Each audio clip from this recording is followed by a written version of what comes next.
Cannibalism. Could you eat a whole human being?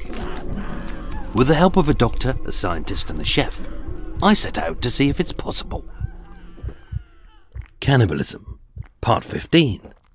The Kidneys.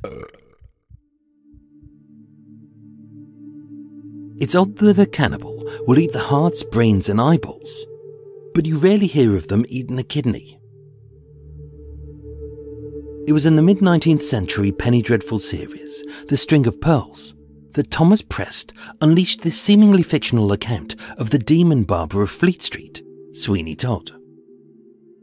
As a typical British story of class, poverty and money, Todd slit the throats of his wealthy customers, robbed them, flipped the chair of his barber's chair so their bodies slid down to the basement, where Mrs. Lovett made them into savoury pies.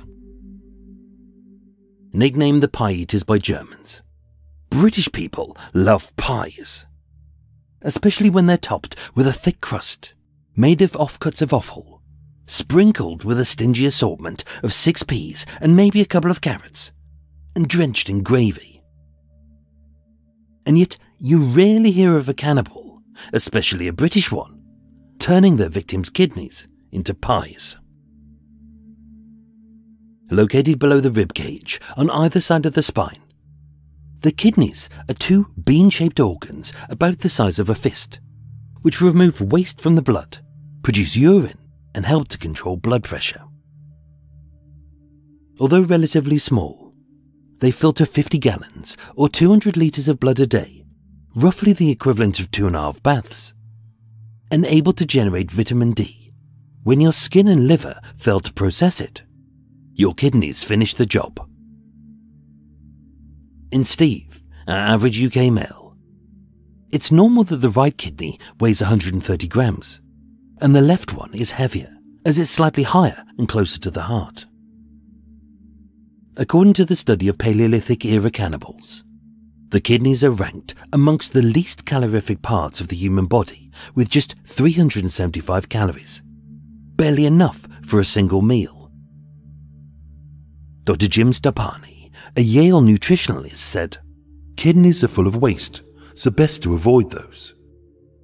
And yet, they're incredibly nutritious, as a single kidney will fulfill a cannibal's recommended daily intake of vitamins B1, B2, B6, B12, copper, niacin, folate, biotin, iron, zinc and selenium, helping to provide greater energy, lesser risk of cancer and heart disease, and a stronger immune system. In 1963, Czechoslovakian child killer Josef Kulik lured 2 young boys, Vladimir aged 6 and Ulrich aged 9, into a car, where he attacked them with an axe, cut their stomachs open, masturbated over their bodies, roasted their intestines and offal over a fire, and then ate it. Later found wrapped in a handkerchief was the boys' kidneys, as well as a spleen and a heart. Like others, this cannibal derived a sexual thrill from the killing and ingesting of body parts. But for whatever reason, neither kidney was eaten.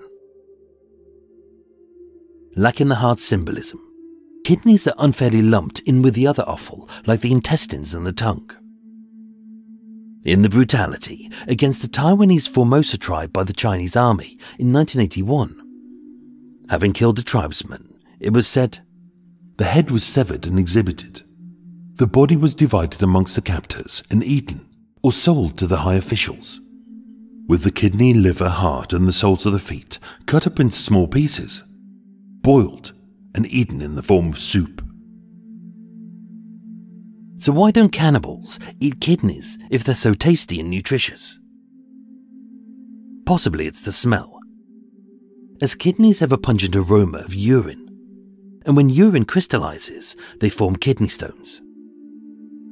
Also, like the heart and other offal, kidneys require preparation, which as consumers we don't realize, as when purchased, they're already pre-prepared by a skilled butcher to remove the membrane, the filament layer, the fat lobe, the connective tissue, and then they're soaked in salt water and lime to remove the stench.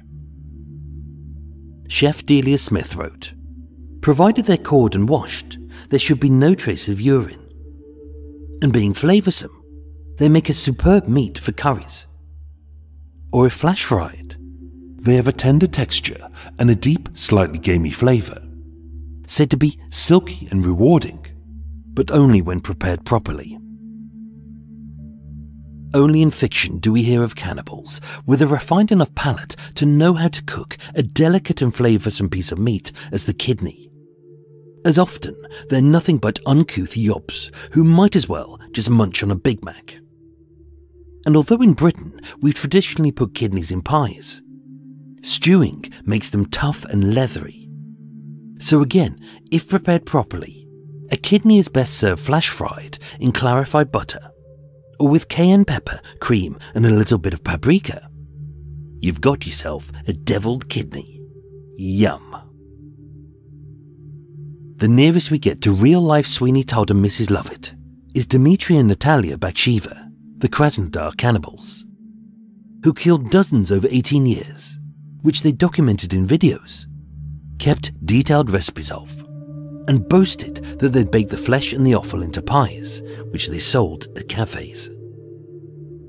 Having feasted on human remains for 2 decades, it's no surprise that in 2020, Dmitry died of type 1 diabetes.